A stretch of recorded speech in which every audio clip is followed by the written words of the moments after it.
is awesome.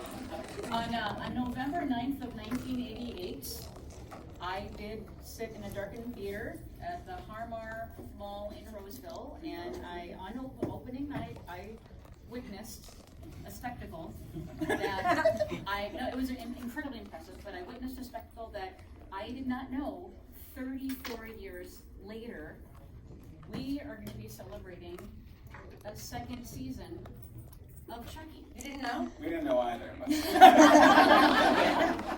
He definitely didn't know. No, he did not. Your mom didn't know. I wanted to officially applaud because you guys deserve it. You guys know who they are. We got Alex, Vincent.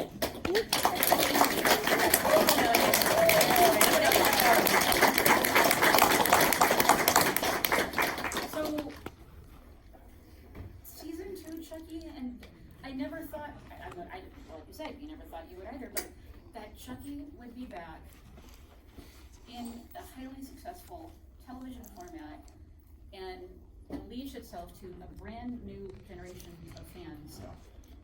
That's got to be mind-blowing. That's got to be affirming and validating and 1,000,000%. I mean, I mean, as far as it reaching a new audience and a new generation, Teo and his cast are to thank for that, because we season 1 really kind of made everyone feel part of it, and what I think is so cool about that, especially for us who've been doing conventions for so long, we know the parents that were our age that saw us, growing up, and now they're sharing this with their children and the next generation.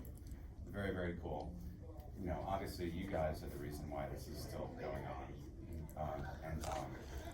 Split that credit with Tom and Brad and Jen. And Teo, you killed it.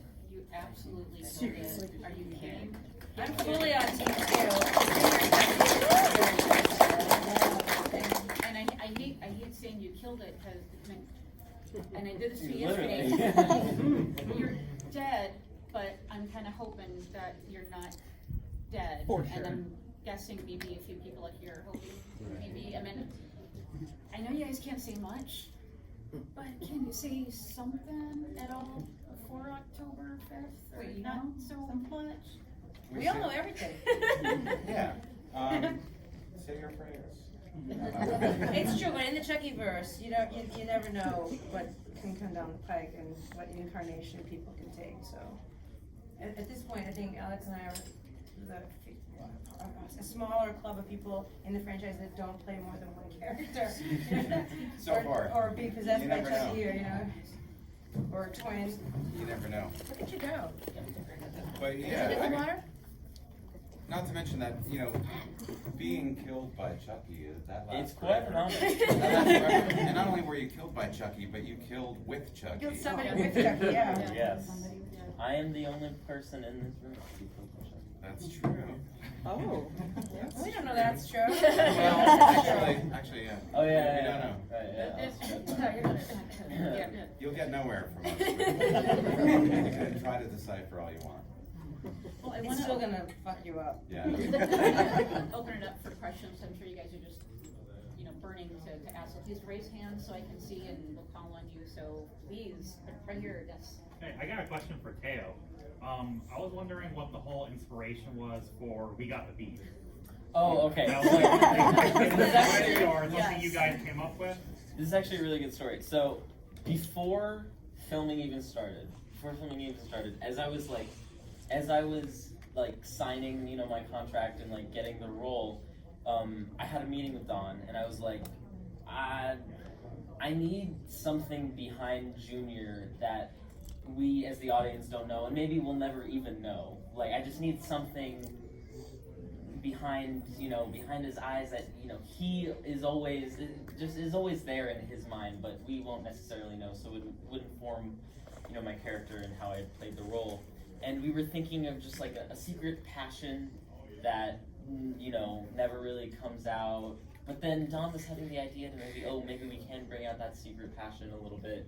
And then we were like, this idea morphed into certain things. Like, originally it was gonna be like art, but then we were like, no, but that's Jake's thing. And then we thought, oh, maybe singing. But then the idea sort of died out. But then it came back again in the whole We Got the Beat thing. And then the idea is we Got the Beat is this song that I use to like pump myself up, like if like before competitions and stuff. Junior would like sing We Got the Beat to like, pump himself up to get ready for something, and then that's how that sort of became. Chucky got to sing it too. Yeah. I literally played that song by the Go-Go's to get myself pumped up to go to high school. Really? I didn't know that. Interesting. And I'm the one who looks for answers and everything. You see the cosmic? You see? Yes, Alex finds hidden meaning in all things. Because it's there. Yeah, I guess it is. And music does play quite a significant role in Teo's life. As I'm sure you've seen the videos of this maestro, the guitar, unbelievable. Well, it's believable you're doing it. Like, just incredible. Thank you. A lot of depth to it. That takes a lot of. I'm a musician geek and I'm a vocal person, and I can't play a guitar to save my life. But to watch you, it's masterful. The thing for me is like my mom, who's in the back, and my dad met doing a musical in Germany on tour. Oh. So like, yeah, music is just like Totally in your blood. yeah, it's in my blood, and it's been a part of my like huge part of my life ever since I can remember. So yeah, music is super huge. So being able to like bring something that has to do with music into the character of Junior was very important. And please check out his Instagram, and because you do some live Twitch stuff for. Honestly, I don't even really do that anymore. I don't. Because it was cool to say, oh, he's playing. I'll have to record something in my studio someday, though. Yes. That would be a good But circle thing. Clearwater, yeah. Oh yeah. Collaboration, that's gonna happen, right? Maybe. I'm gonna cover We Got the Beat. Oh. Mark it down on this day at 2:10. This happened. Questions? I thought I saw someone else's. Yeah, I'm sorry. Yeah, back here. Okay, question. So, prior to being casted in your role, Teo, what was your knowledge of the Chucky franchise? And after essentially getting the role, or prior to, what type of research did you do for character development based on the films?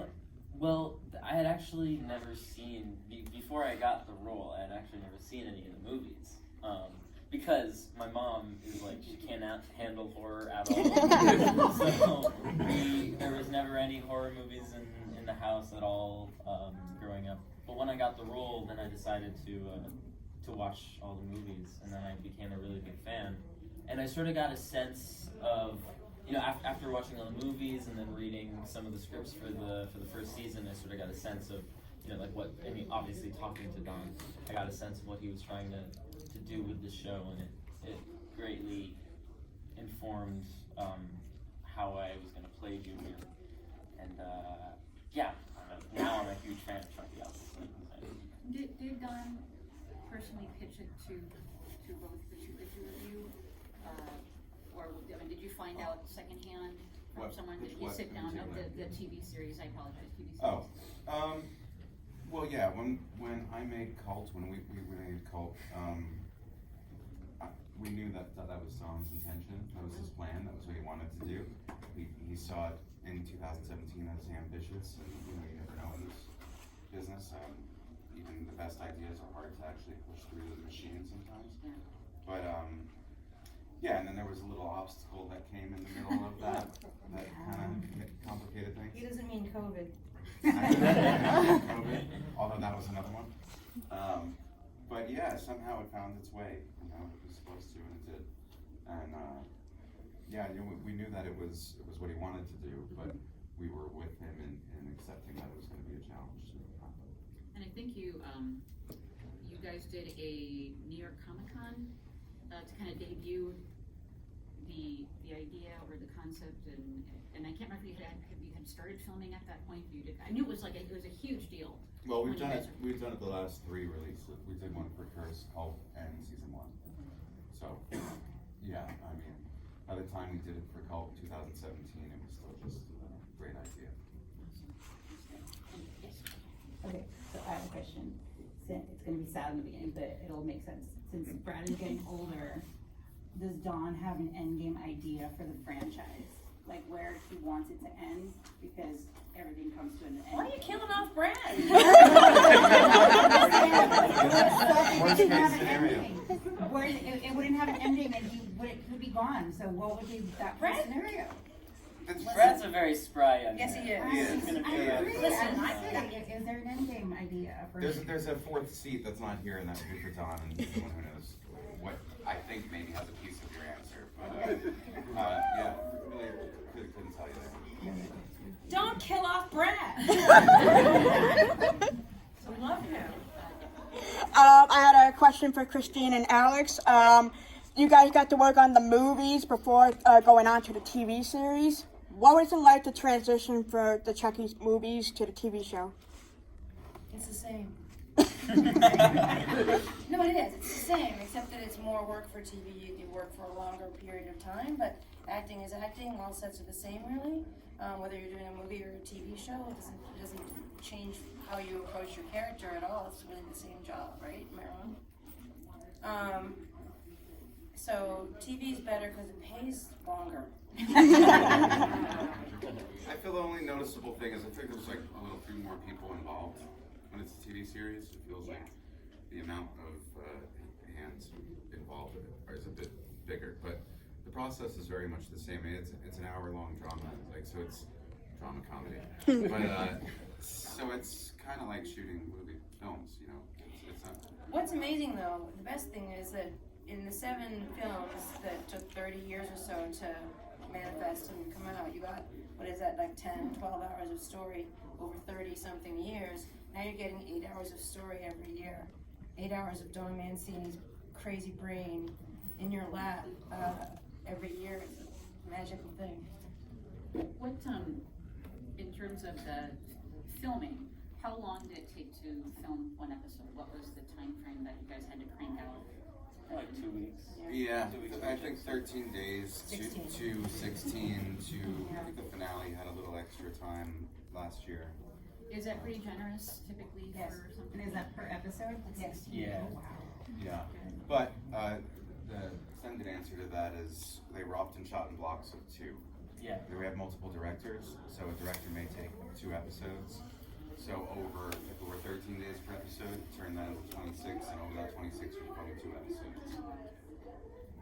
That got to be that transition, or Yeah, I mean, your pros. You know, you can literally be doing a scene from one episode and the next day a scene from the next episode, go back to that. It's fun. Yeah, that I could do. I could. Good. I could do. If you can do any of it, you can do that. Yeah, I have a more positive question. Okay. What, if you look at one episode in season 2. When Christine dies, what are you If the 3 of you die in a plane crash on the way to the... What's Dawn gonna do? Good. I mean, if you wanted that answer, I would. No, I'm sorry. What episode in season 2 are you most proud for fans to see that you are in? There's 2 that are. Well, that you were in Killer. is now you're asking for more. Okay. So let's skip that part of it. Okay. Overall season. Of your season 2. Of season 2? What episode are you the most proud for people to see this upcoming year? I think it's the same answer for both of us. It is, but I'm gonna give I'm gonna say I think the most interesting, fun episode of this year is episode 4. Yes. The one that's gonna blow your mind is 7. I agree with that. Yeah, we know that from the scripts. It's not necessarily our experience, but what we anticipate having read all of them. Yeah. Yeah. Back to there. Question for Christine and Alex. I know you guys, I know Christine does photography and Alex does music. Did you guys get to contribute to either of those departments on the show or anything? No, it's all union stuff, first of all. So every department has their own kind of thing, and you need, no, we weren't looking to do that. We had our hands full anyway. And I guess the furthest extent of that I could say for me is that I recorded some of my own ADR for season 1.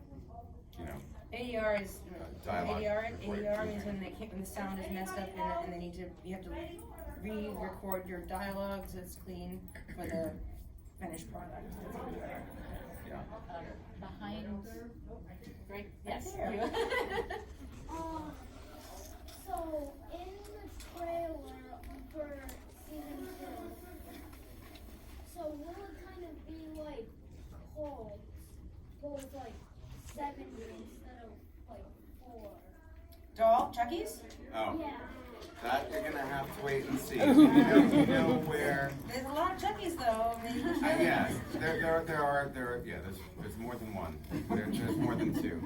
It shows in the trailer, you see at least 3 in one part of that trailer, You right? see me in a van with 72 of them. It's gonna be crazy. How was it working with Jennifer Taylor? She's awful, isn't she awful? Yeah. Nobody likes Jen. She's the most fantastic human being in the world. We all 3 of us adore her. And Yeah. Her birthday was yesterday. her birthday was yesterday. Yeah. And you'll see what happens in season 2. But I can tell you, up until what you've seen thus far, Andy's been on the periphery of her. Like we haven't fully intersected yet. Yeah. We have a phone call. I flip her off and almost drive her off just drive into her.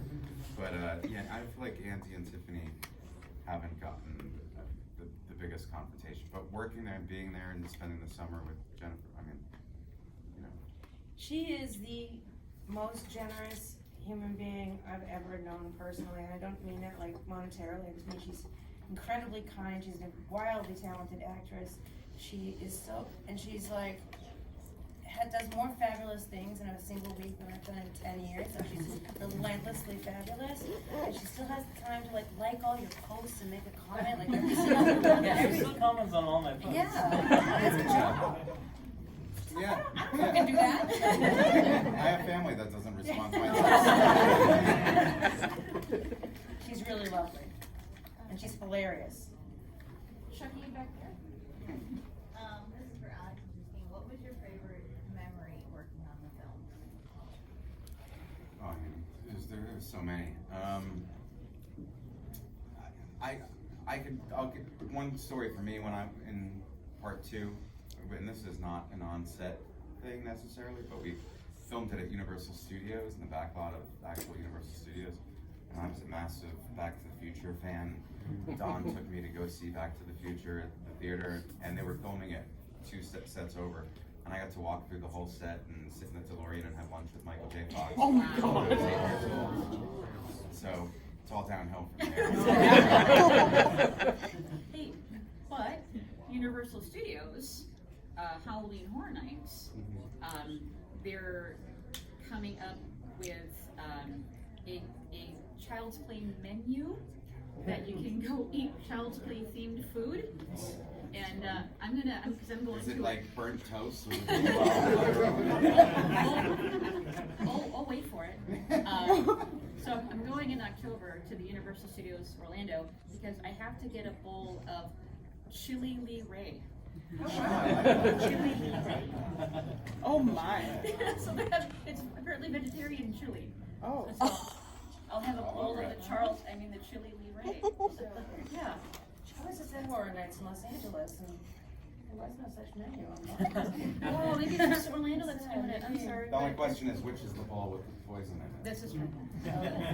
But it's they do a whole. I mean, they love Child's Play in the Orlando location. They still have this big display of the Good Guys box that you can go into and take your photo. Yeah. It's fantastic. I recommend highly. And I missed someone. I thought I saw there. Was it you that you? Oh yes. I'm sorry. So I recently found your podcast, Chucky Talks, like just prepping for this show like a month ago. I'm just curious if you have any talk about the future of Chucky Talks. I really, really enjoyed it, and I'm glad you have that out there. Thank you. Yeah, it was fun. It was tiring. It became tiring. It's a lot It of is work. a lot We of produced work. it ourselves Yeah, and it's 2 of edited us. it. It's a 2-man show, you know?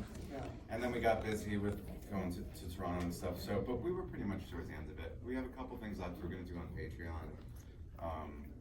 But, If you guys don't know, it was called Chucky Talks. Alex and I did it. We interviewed cast members, and then we would do episode breakdowns. We'd watch an episode of the first season and then break it down and try to point out little Easter eggs and things that Dawn did that you might have not noticed yourself, or self-referencing things. A lot of Child's Play 2 references, literally like direct homage, almost shot for shot, little love letters to the earlier movies.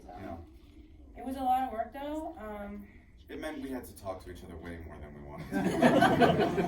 And we already talk every day. We already talk every day, So. and it's really stepped it up. And it's two of us, and it's, we do all the editing and everything, so it's like, it's a lot, it was a lot.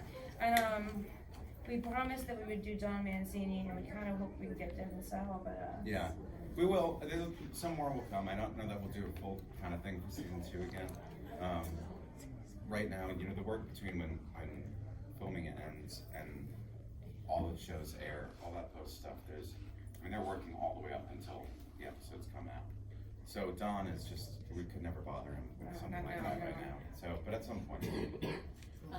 There might be some budding podcasters in the room here. What advice do you have for someone that wants to start their own?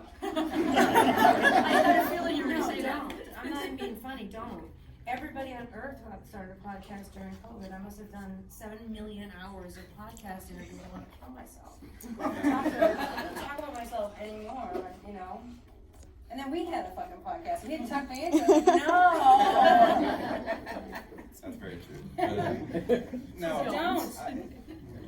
I mean, try to keep it simple. If you don't have someone to produce it for you, to help you with that side of it, if you're doing that part of it and being the creative, generating the content of it also, you're taking on a lot.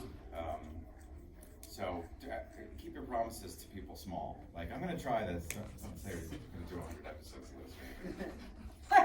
this. You know what I mean? And don't ask me to be on it. Yeah.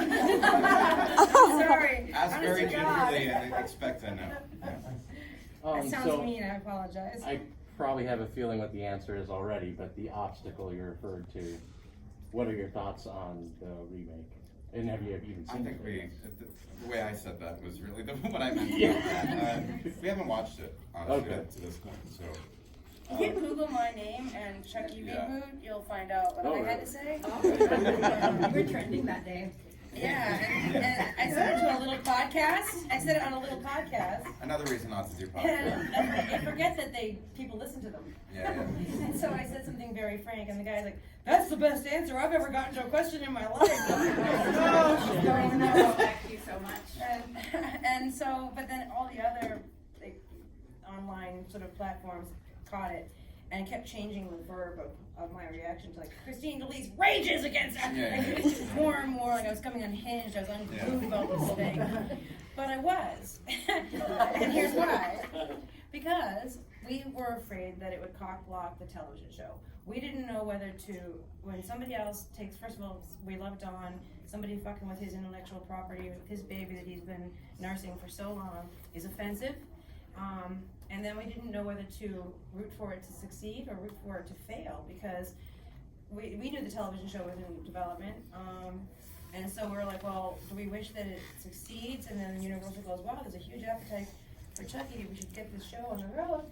Or do they go, oh, I guess they took the baton, fuck the show.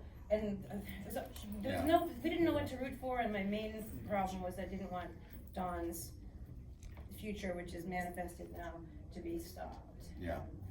And it did kind of feel to me, all that is exactly how people felt, but also that it felt like they kind of slapped Chucky on it to get you guys interested in it when that wasn't really the Yeah, it could have been a completely different horror movie. Yeah. Call it Buddy. And I'm almost curious if the original script was not Chucky at all, and was just something else. It was like, Yeah. The nicest thing I can say about it, it had no heart. There was just absolutely, to me. Okay, and you're right, and I didn't see it, but I love It's a that. robot, it's not a person. Literally. No, but I did an Aaron Spelling show called Beverly Hills 90210 back in the day. And Aaron Spelling is sort of the king of sort of cheesy television, right? Love Boat and you know, it's sort of corny TV. But Aaron Spelling didn't think he was making corny TV. Aaron Spelling was all heart and was very sincere about everything that he made, and his sincerity read.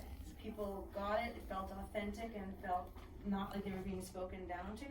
And then people were like, oh, I can make a fucking stupid show about teenagers in high school. And they approach that sort of copycat from a jaded place, and the audience don't respond to it because it doesn't have heart. But look at the positive, right? Look what happened here. It did draw attention away to the one that counts, in my opinion. Yeah. So. I think it helped Alex and myself too, in that what it did was, you know, studios often think like, we want some young cute kids in to get some new young cute ones, get rid of the old long in the tooth ones. And they did that with that movie, and it didn't get traction, and it sort of vindicated us and sort of validated us as being why we're different. Like Chucky is different because it's still rooted in its own history. Absolutely. Yeah, and if I could say one other thing on that, which, you know, looking at it all now, Curse of Chucky, Cult of Chucky, had a mixed reaction to fans. There was some people loved it, some people weren't so thrilled about it. This other thing came out, the subsequent TV series, and everybody loves the TV series, so maybe it worked out exactly. Yeah. So, like when we went into episode 1, like it was we knew nothing about the show. We hadn't seen any trailers or anything like that. So the first time I saw you guys, it blew my fucking mind. I was like, oh my god, they're in it. And Jennifer Tilly's there.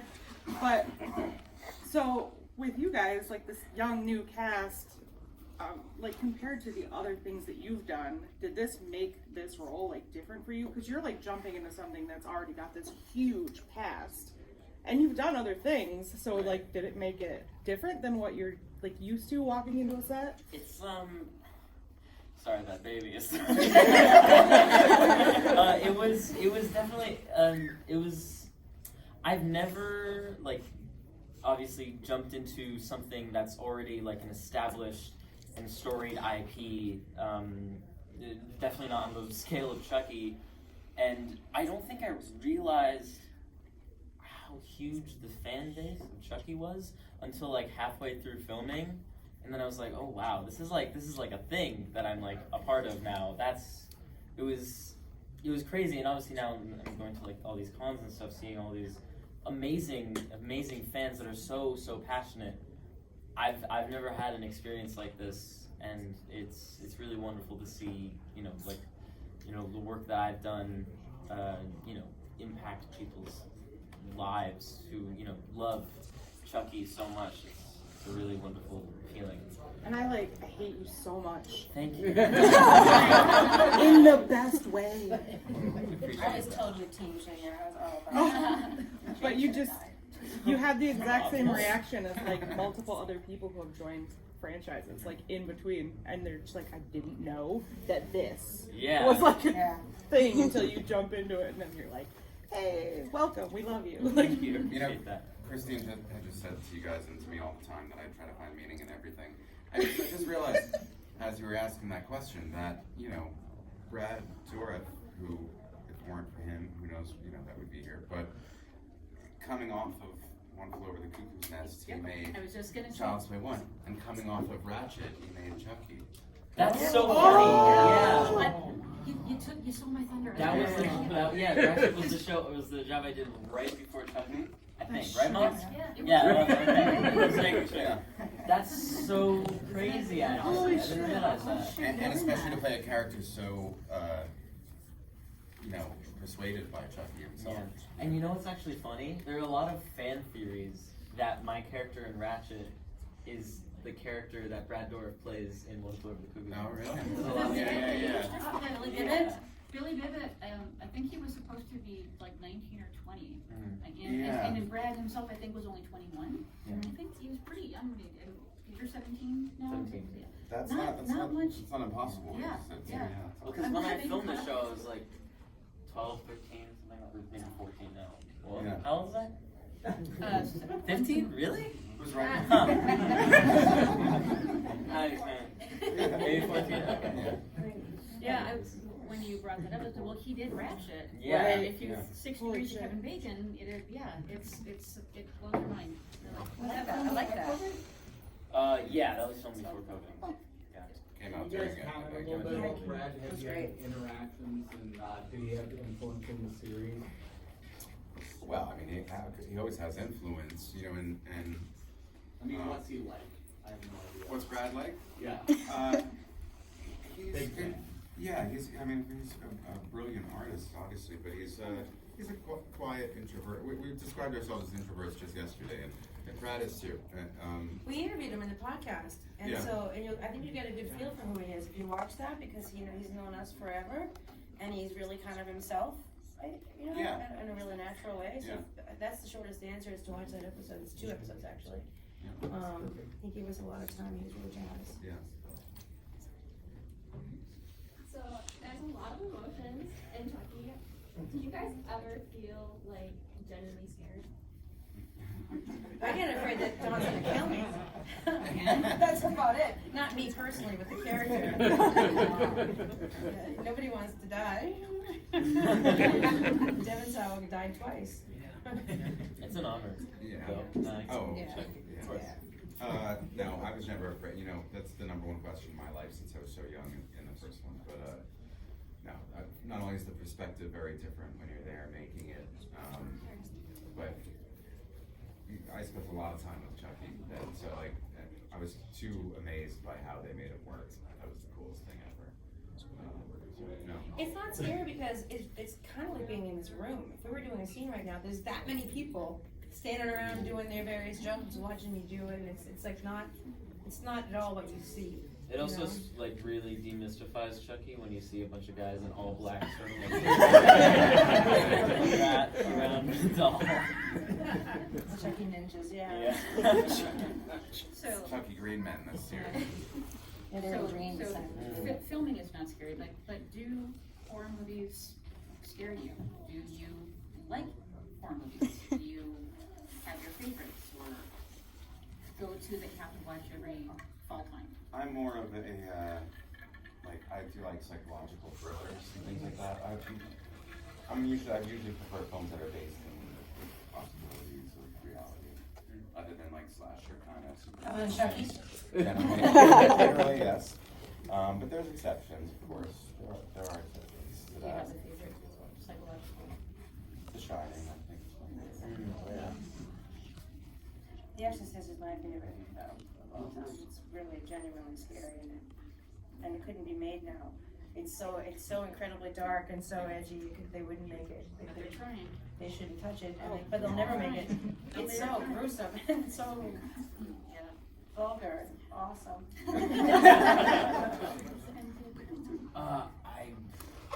I don't like watch too many horror movies, but I really do enjoy horror movies. And there's this one horror movie that I watched a while ago, House of the Devil. Which I really, really liked, simply because it's just like, it's kind of simple, and then it's sort of open-ended, because you don't know, like, you watch the movie, and then at the end of the movie, you're like, what the fuck did I just watch, what just happened? Yeah. And I really like that. So that's my favorite thing about that movie. The Strangers is also great. Both I of love them. that. Oh, Love yeah. that. The second one's even better than the first almost. It's like they're really great. I like the first a little more, but I agree. That was my answer for a long time too. That's I love that terrible. movie. I can't. Well, because it's that could, you know, Yeah. people with bags and masks on their face right outside your window. That can happen. And you don't know why? Yeah. Ooh, It's another not a horror movie con? that I actually really like is It Follows. Yes. Because of the soundtrack. The soundtrack's amazing. I really love the Great. soundtrack of It Follows. And it's really good. I missed an arm. I saw an arm go up and I apologize. Shy kids. Did someone? Yeah, ask a question, kid. And if you are shy, I have a to ask her, question. you know, When Alex dies, what is gonna do? I got one more question. So in the TV show, we got to see an incredible amount of representation, like whether for autism and LGBTQ. What was it like to work with that for the TV series that never been shown before? It's just like life, you know. I mean, that's my answer to that when people mention this or that about directions that we make.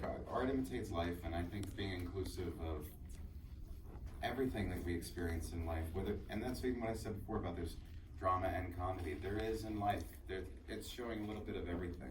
And I think, you know, I think that's really the takeaway for me is that, you know, people talk about, for example, the relationship between Devin and Jake, you know, and when I mentioned that everyone was incredibly unanimously positive about the show, they were, and the only negative opinions, the only detractors had the same narrow-minded, ridiculous complaints that are based on nothing. Put your agenda Yeah, down my throat. you're shoving it down my, what, life? You know, you know what I mean? That's there's a lot of, there are like some things that are being made where the decision to put, you know, minorities or LGBTQ in a film comes from a place of like, you know, it's the corporate thing just doing it, but in this show, it everything, it feels natural, right? It wasn't about that. Yeah, it's not about that. It's about the show, and that's just in it. Because there's so many things that don't feel natural because it's just, you know, it's put in there because of, you know, corporate quota. I agree. But this, you know, Don, that was so important to him. Yeah. And you know, and like, you know, Jake is so much based on himself. Yeah. And it comes from such a real place, and I think that's why it's resonating with people so much, because it's so real. Yeah. The authenticity is down to the tiniest detail too. You talked about it, you and Lex talked about it on the podcast about Filipina, you wanted your mom to be cast as a Filipina actress, and he did. Yeah, and that's one of the first moments I realized that how wonderful of just a human and like just a creator Don is. Because when we were having that talk before, like as I was, you know, getting the role, I was like, because I had the thought, because I knew that my dad was cast already, and he was white, and I'm half Filipino, and I was gonna ask him, hey, just so you know, I want my mom to be a Filipina actress. And before he even said it, he was like, we're only looking at Filipina actresses. We're only looking at Filipina actresses. And I was like, wow, that's like, he really, really cares. He really cares about representation of everybody. Yeah. And the authenticity goes down to even the food you guys were eating. I know you guys joked that it was a near miss, but it was an effort. A white person cooks the food, but it was good enough. Valid effort, yeah. No, it speaks to all that, and also the brand architect that he is, of the thoroughness of everything. You know, the show takes place in Hackensack, New Jersey, and by chance I am from Hackensack, New Jersey. It's where I grew up, went to Hackensack High School, and it's in Bergen County, New Jersey. And even though the camera would never ever pick it up, in Junior's room, all of his academic and racing trophies were all like Bergen County towns, like, you know, Hawthorne, and like obscure towns in Bergen County. And nobody will ever see that with the camera, but the art team and all under John's control was incredibly good. And if you watch season 1, everybody knows what happens to Nika in the last episode. And so there was conversations in season 2 about being too ableist, like really wanting to represent a person in that situation with some authenticity and some sort of elegance, and to represent that community with compassion.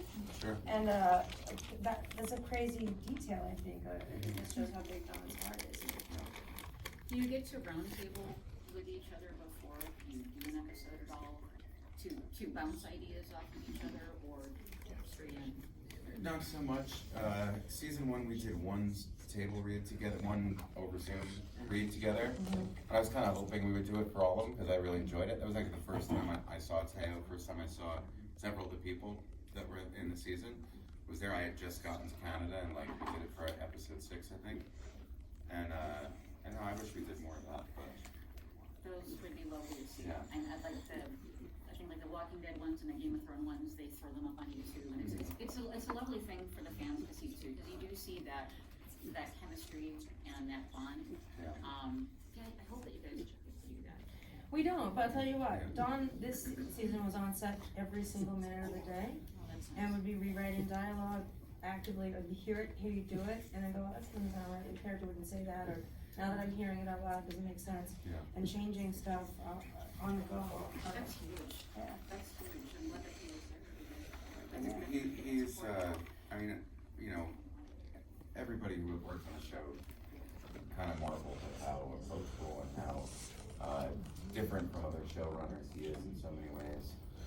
But as far as that goes, like collaboration to the point of like, you have a question about something, or you think, even if you think you can make the scene a little better by suggesting something, he's always open to hear it.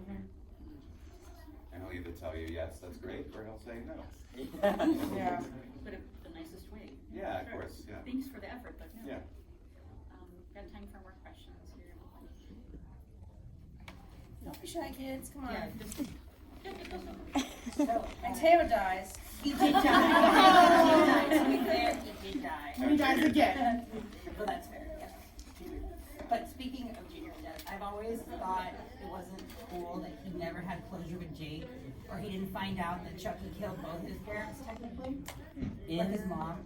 The So- original script there was going to be a little bit of that, but you know. What would you have liked to have been shot if you did have a closure scene with your cousins? I mean, I think just an apology. You or him apology? From Junior. I think Jake definitely deserved a little bit of an apology. And there was a little bit of that in the original script, but it ended up not working out. But I mean, closure's a difficult thing. Yeah. That's fair, not everyone gets it. Yeah. That's what I'm kind of hoping, you know, nobody dies in horror science. Sorry, I'm just hoping. 'Cause yeah, I'm with you. Maybe open-ended. I know. I shouldn't make you guys say stuff, but I can't help it. You can't. I know. It's not our I first can't help rodeo. it. I love Junior so much, as evil as he became. But yeah, okay, sorry. It was awesome when he was evil. Yeah, it was awesome. He should have left with Tiffany. Yeah. Never say never.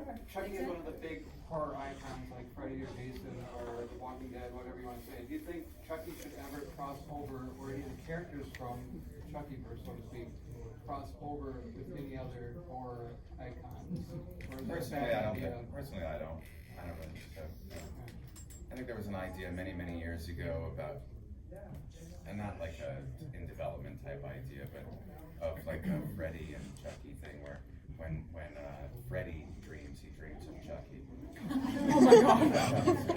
But no, and you're not going to see Chucky versus Leprechaun. I really don't think. Well, now you put it out there. That'd be It's awesome. been out there. It's been out there.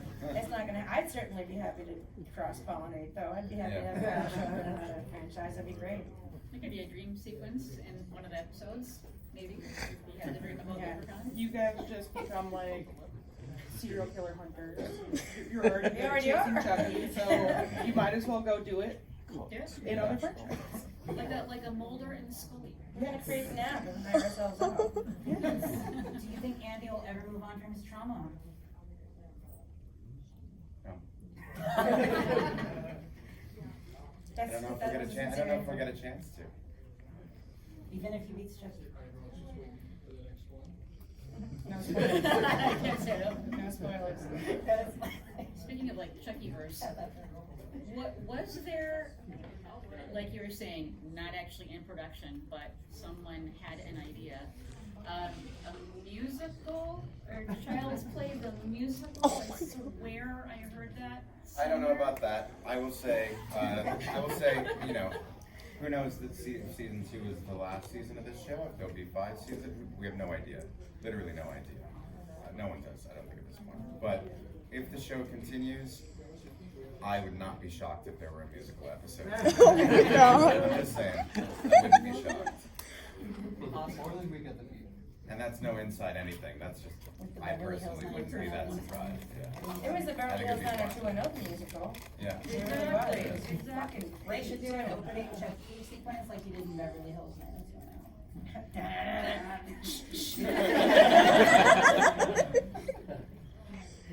No, that, Knife cutting through. I don't know where I read that idea came up at some point or who said it, but I think it's very doable.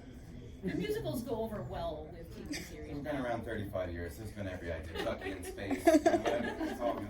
Everybody's put out every possibility.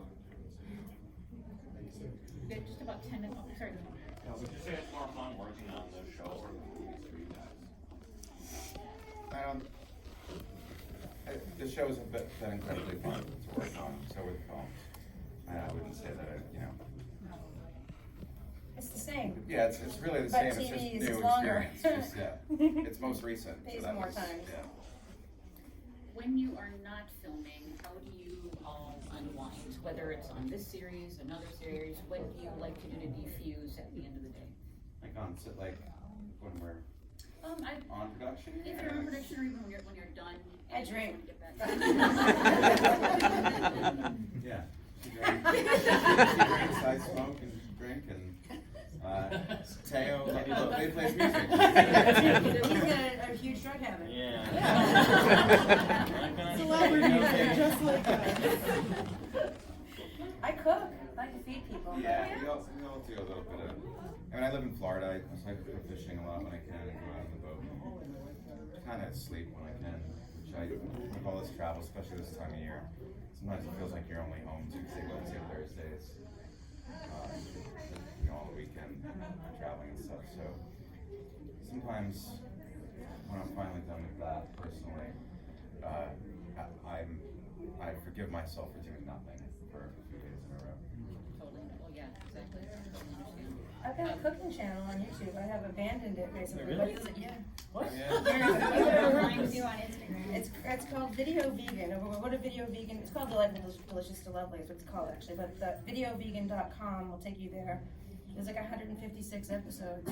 Again, a one-man show. I make the recipes. I cook them. I shoot it. I edit it. I do everything myself. I stopped doing it because vegans are the meanest people on earth.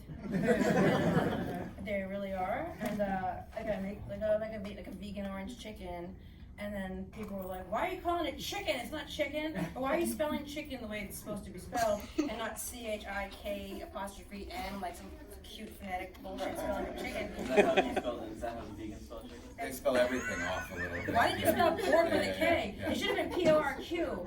And so I get vegans attacking me, and then media is going, "Why are you calling it chicken when it's not chicken?" It's like, "Okay, fuck all y'all. Here's your channel." But there's like 156 episodes. There's cocktails on there. There's a couple of panels from these kind of shows that I put up. You see my dogs and some foster dogs. I foster dogs a lot, so I meet a couple of them. And I'm proud of it, but again, fucking vegans, man. Can't live with them. You know, she is one. I mean, obviously, just throw that out there. Out me. Just saying. I'm like, Don't help you. Don't help you. And Teo, how do you? Is it pretty much music? Music, fitness, just anything honestly. I just go to sleep. I just go to sleep. Or do you sing too? I sing a little bit, but You watch it on Instagram. I don't have any music. one of these days. One of these days. Maybe one of these. Absolutely. You should. Again, Saying that since I was his collaboration. age, it hasn't happened yet. Well, since you're all here, I might as well tell you this. I also wrote a really dirty novel. So if you like dirty comedy, it's not erotica. It's not 50 Shades of Horniness. It's About 20. it's really raunchy and embarrassing and awkward, and you all will blush. If you're easily offended, don't buy it. But it's called Bathing in the Single Girl, and it's on Amazon. And if you go to bathingbook.com and go to the film tab, there's a 10-minute short film that I did that works really well as a trailer for the book. The book is salty as fuck, and you're too young to read it. Are you gonna try making it? Good, you have a I made the movie question there. I first. see you trying So I made the very 10-minute Oh, I'm so sorry. I didn't see that. Were you guys ever able to meet people from the other movies that you worked in? Like, did you ever get to meet Justin Whalen? Well, he's actually one person that I've not met. But yeah, of course, from doing conventions, That's a quick answer to We that have one. time for just one question. We're gonna wrap it up. Yes. Is there anything in the franchise that you wish hadn't occurred? A creative decision, a certain action, a character? Uh-oh. Go for it. Say it or just, I don't know what Other it is. than the remake. We wanted to be in Child's Play 3. Well, yes. Oh, of course that. Yeah. But even like I talked about that other thing earlier, in retrospect, it always did work, and there have been maybe times where like ride and the turns of comedy, and some there were times where I was questioning what was happening, but I don't know that we'd be here today if it weren't for all of the decisions that it made to get us here. And I say often, in Don we trust. Because, we are where we are, and that's a beautiful thing, and we absolutely love this TV series. So I think everything happened just as it should have. Please put your hands together. Thank you guys. Thank you so much. I believe they're gonna be going to their Photo. So if you do have a photo of the cast, please head right across. And we're downstairs somewhere. Come see tables and come hang If you out. had any questions you didn't want to ask here, we'll be here all week. October 5th, season 2, you guys. October 5th. Thank you guys. Thank you. I wasn't being mean.